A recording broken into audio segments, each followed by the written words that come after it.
હું છું ધારા પટેલ. નમસ્કાર, આપ જોઈ રહ્યા છો ITN national. Big breaking news. Amreli જિલ્લાના જાફરાબાદ પંથકમાંથી દેશભરના નાગરિકો અને જગતના તાત માટે આંખ ઉઘાડતો અને ગૌરવ વધારતો એક અત્યંત પ્રેરણાદાયી અહેવાલ સામે આવી રહ્યો છે.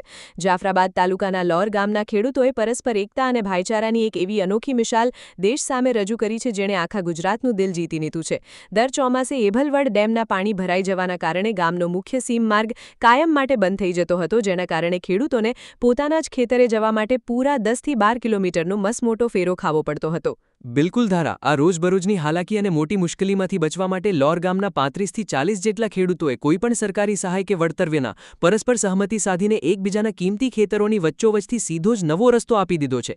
સૌથી મોટી અને આશ્ચર્યજનક વાત એ છે કે છેલ્લા 40 વર્ષથી એક પણ ઝઘડા વિવાદ કે કોર્ટ કચેરીના કેસ વગર આ તમામ ખેડૂતો હળીમળીને અનોખી ખેતી કરી રહ્યા છે અને એકતાનું ઉત્તમ ઉદાહરણ પૂરું પાડી રહ્યા છે. મુશ્કેલીના સમયે કાયદા કે તંત્ર પર નિર્ભર રહેવાને બદલે જાતે રસ્તો કાઢનારા આ લોર ગામના ખેડૂતો આજે આખા દેશ માટે પ્રેરણારૂપ બન્યા છે.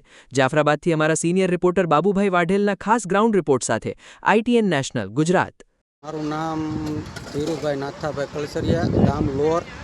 અમે આજે બધા ખેડૂતો ભેગા મળીને રસ્તા રિપેર કરવા માટે મળ્યા છીએ.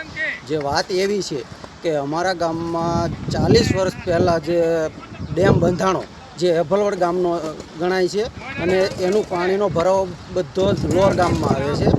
તો એ પાણીને લીધે અમારા ગામનો જે સરકારી રસ્તો છે તમામ એક જે અમારા દળની દેશ ગણાય છે એ દળની દેશના ખેડૂતોનો જે રસ્તો છે સરકારી એ ડૂબમાં વયો જાય છે અને જેથી અમારે ફરીને જવું પડે છે. જે ટોટલ કિલોમીટર 12 થી 13 કિલોમીટર જેટલો અંદાજિત છે અને છતાં પણ અમારે એકબીજાના ખેતરોમાંથી જવું પડે છે.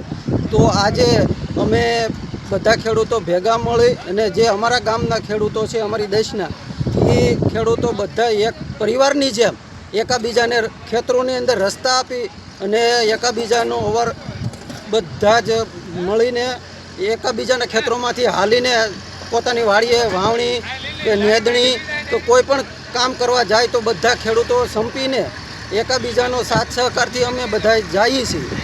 અને જે અત્યારે અમે આ એક રસ્તો છે અમારે દળની દેશનો એ રસ્તાનો પુલ પાણીના વહેણમાં આવતો હોવાથી જે તણાઈ ગયો, તો આજે બધા જ ખેડૂતો અમે ભેગા મળી અને સ્વખર્ચે રિપેર કરી એકબીજાને સાથ સહકાર અમે બધા સંપીને કરીએ છીએ. તો આજ અમારા ગામનું જે પ્રેરણા સ્ત્રોત જે પ્રેરણારૂપી કામ ગણાય છે, જે તમામ ખેડૂતોએ લીધા જેવું છે કે અમારા ગામ ઉપરથી જે પ્રેરણા લેવી જોઈએ કે દળના ખેડૂતો બધા એક જે જુદી જુદી જ્ઞાતિના હોવા છતાં એક પરિવારની જેમ રહે છે અને એકબીજાને સપોર્ટ ને સહકાર આપે છે. કેટલા વર્ષથી તમે હાલો છો? જે અહીંયા અમે હાલવામાં 40 વર્ષ અંદાજિત 40 વર્ષ તો થઈ ગયા છે.